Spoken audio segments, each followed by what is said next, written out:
नमस्कार साथियों, गौमूत्र क्रांति के YouTube चैनल पर आप सभी का स्वागत है। हमारे साथ इस समय अर्चना त्यागी यमुनानगर हरियाणा से हमारे साथ हैं।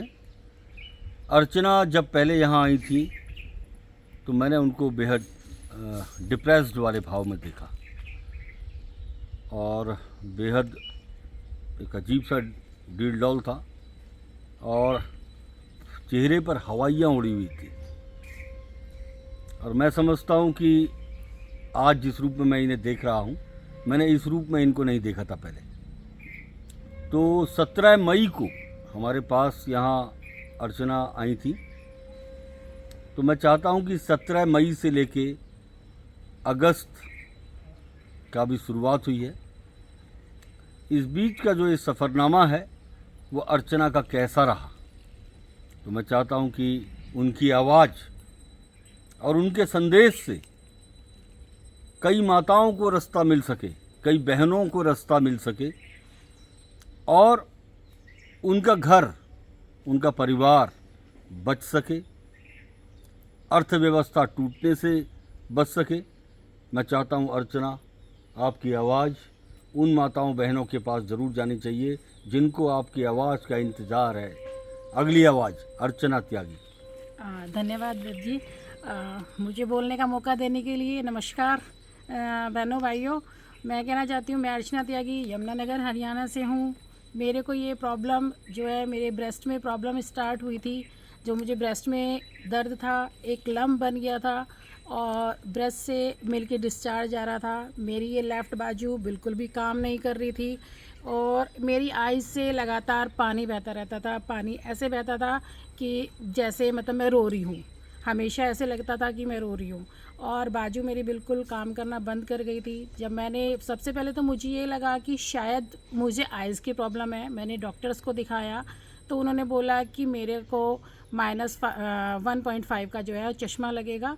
तो मैंने चश्मा भी बनवा लिया, लेकिन उससे मुझे कोई फ़र्क नहीं था। फिर मेरे को पेन होने लगी। मैं जॉब में हूँ, एक्टिवा चलाती थी तो एक्टिवा नहीं चलती। फिर एक दिन मैंने ऐसे देखा कि मेरी ब्रेस्ट में बहुत ज़्यादा इचिंग हुई और जब मैंने इचिंग की तो उससे मिलके डिस्चार्ज निकला।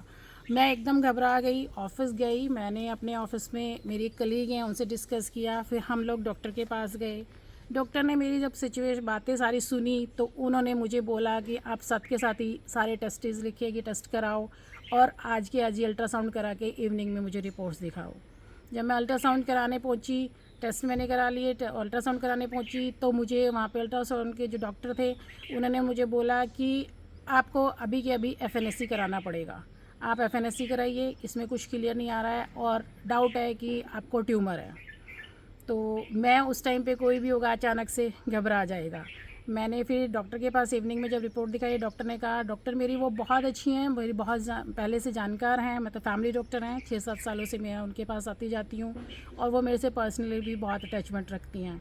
तो उन्होंने मुझे बोला, अर्चना 1 मिनट का भी हम डिले नहीं कर सकते, 1 दिन का नहीं कर सकते, आपको अभी हो सकता है पॉसिबिलिटी तो अभी के अभी FNSC कराइए, नहीं कल मॉर्निंग में ज़रूर करा के मुझे मिलिएगा। बट FNSC मैंने देखा था अपनी फ्रेंड्स का, मेरी एक कलीग का था तो उनको FNSC के बाद ऑपरेशन तुरंत उन्हें कराना पड़ा था। तो मैं उससे चीज़ से डरी हुई थी, मैंने FNSC नहीं कराया। मैंने और कई डॉक्टर से इस चीज़ में सलाह ली। 15 डेज़ लगभग, मतलब मैं इजी प्रॉब्लम में इस डॉक्टर से उस डॉक्टर पे, उस डॉक्टर से इस डॉक्टर पे जाती रही। और वो मेरी पहले वाली डॉक्टर मुझे हमेशा कॉल करके कहती रही कि आपने FNSC नहीं कराया, FNSC कराओ, डिले मत करो, पूरी बॉडी में फैल जाएगा, प्रॉब्लम हो जाएगी, ये है वो है। फिर मेरी एक फ्रेंड है जो मुरादाबाद, यमुनानगर से ही है, मुरादाबाद, उसका अचानक से मुझे फ़ोन आता है।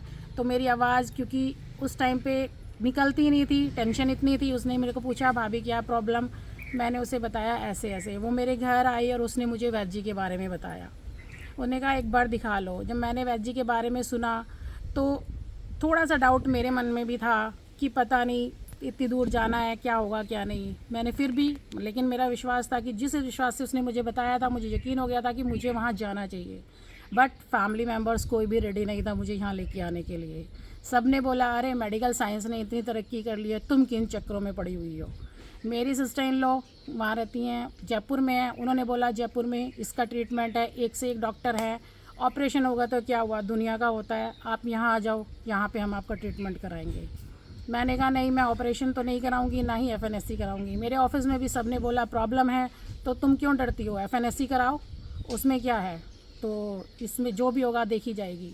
इवन देन इसी बीच, क्योंकि पता था ये ट्रीटमेंट बहुत कॉस्टली होगा, और मेरा ऑफिस से मेरा मेडिकल है, अलग से कोई मेडिकल पॉलिसी नहीं, पर मेरे ऑफिस का मेडिकल सिर्फ 5 लाख का है, तो 5 लाख में कुछ नहीं होगा। मैंने अपने हस्बैंड को बोल के ईएसआई का कार्ड भी बनवा लिया कि आप कार्ड बनवाइए। पीजीआई डॉक्टर से भी कंसल्ट कर लिया कि मेरे को अगर जाना है तो मेरे को ऑपरेशन की नौबत आती है तो मुझे किस डॉक्टर से जो है ट्रीटमेंट लेना है, कहाँ से अपॉइंटमेंट मिलेगी, कैसे, क्योंकि पीजीआई में इतनी जल्दी से ऑपरेशन नहीं होता है। फिर जब मेरी फ्रेंड आई, उसने मुझे बोला भाभी अभी आपके पास 2 ऑप्शन है, एक आप पहले यहाँ दिखा लो, बाकी मेडिकल साइंस तो है ही है, आप डिले मत करो। मुझे भी उसकी बात जची और मैंने भी कहा हाँ, मैं यहाँ आने का डिसीज़न लिया। बट हस्बैंड फिर भी रेडी नहीं थे। मैंने फिर उन्हें बोला कोई बात नहीं, मैं अकेले ही चली जाऊँगी, आपने जाना है तो मत जाओ, चलना है तो चलो। मैं तो एक बार वहाँ जाऊँगी, मैं ऑपरेशन नहीं कराऊँगी, क्योंकि मेरे ऑलरेडी 4 ऑपरेशंस पहले भी हो चुके हैं। मुझे पता है कि ऑपरेशन के बाद में क्या परेशानियाँ आती हैं, क्या कुछ है। और ऑपरेशन होने के बाद सबसे बड़ा जो मेरा ना कराने का रीज़न था वो ये था कि ऑपरेशन करा लिया तो फिर बंदा बेड पे, और मेरे ऑफिस वाले फिर उस बंदे को रखते नहीं हैं, तो मेरे को था कि मेरा जॉब लॉस हो जाएगा मेरी हेल्थ के साथ साथ।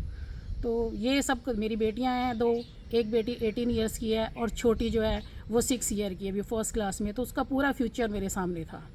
तो मैं उसको देखते हुए मैंने कहा नहीं, मैं एफएनएससी कराने भी जाने लगी तो रब ने कुछ ऐसी मेहर की कि उस दिन उसको फीवर हुआ और मैं एफएनएससी कराने नहीं गई। फिर मेरे को मैंने वैद्य जी से बात की, वैद्य जी ने मुझे बोला कि बिना एफएनएससी कराए आओ। मैं 17 मई को पहली बार यहाँ आई। जब मैं आई तो मेरा पूरी बाजू काम नहीं कर रही थी, मेरी बॉडी में जान नहीं थी, मेरे ब्रेस्ट से मिलके डिस्चार्ज हो रहा था और जो है आँखों से आंसू बह रहे थे और मेरा शरीर पूरा फूला हुआ था। जब मैंने यहाँ से दवाई ली, विद इन 15 डेज़ मेरे को इतना, मतलब मेरी बॉडी में से कितनी जान है, कितना कुछ है, और मिलके डिस्चार्ज बिल्कुल बंद, बाजू पेन ख़त्म, और 1 महीने के अंदर ही मेरी वो जो लम्प था वो भी घुल गया। और जब मैंने अपना मेरा HB जो 6 पॉइंट रह गया था, जब मैंने 1 महीने के बाद टेस्ट कराया तो मेरा HB भी 11.50 आया। क्या बात है। तो मेरा विश्वास और बढ़ गया। गुरुजी ने बोला था कि आप एक बार दवाई ले जाओ, अगली बार जिस मर्जी को भेज सकते हो, बट इस पावन भूमि पे आने का मुझे मौका मिला, तो इसलिए मैं हर बार यहाँ दवाई लेने खुद ही आती हूँ, और ये मेरा 3rd टाइम है जो मैं दवाई लेने खुद आ रही हूँ। तो मैं ये संदेश देना चाहती हूँ कि यहाँ पे आएँ लोग और ये इस पावन भूमि पे आके अपना ट्रीटमेंट कराएं। पैसा की बात नहीं है, आपकी सेहत आपकी अपनी है, हेल्थ इज़ वेल्थ, तो हेल्थ है तो सब कुछ है। यहाँ आएँ, गुरुजी का आशीर्वाद लें और इस पावन धरती को नमन करें, जो कि मैं भी करती हूँ। धन्यवाद। तो ये थी अर्चना आपके सामने। तो इन्होंने अपनी बातचीत को बहुत अच्छे से आपके सामने रख दिया। तो इनका मतलब था कि लोगों का घर परिवार सभी कुछ बचा रहे इसके लिए, और ये आज यहाँ से संकल्प भी करके जा रही हैं कि मैं लोगों के लिए काम करूँगी। और जो लोग सजेस्ट भी किया है, लोगों को सजेस्ट भी किया है, और मैं यहाँ से आज 2 लोगों की दवाई भी लेके जा रही हूँ अपने साथ। ये देखिए, ये इस तरीके का संकल्प एक मन में लिया है, और मैं चाहता हूँ आपकी ये मदद, प्रकृति आपकी मददगार बने, हिमालय आपकी मदद करे, वहाँ पर बैठे हुए जितने भी संत आत्माएँ हैं वो आपकी मदद करें, और ईश्वर करे आपको इस कार्य क्षेत्र में उत्तरोत्तर प्रगति मिले और आप लोगों के लिए एक उदाहरण बन सकें। मेरी शुभकामनाएं बहुत बहुत आपके साथ हैं, और अपने इसी शब्दों के साथ जय भारत, जय हिंद, जय उत्तराखंड।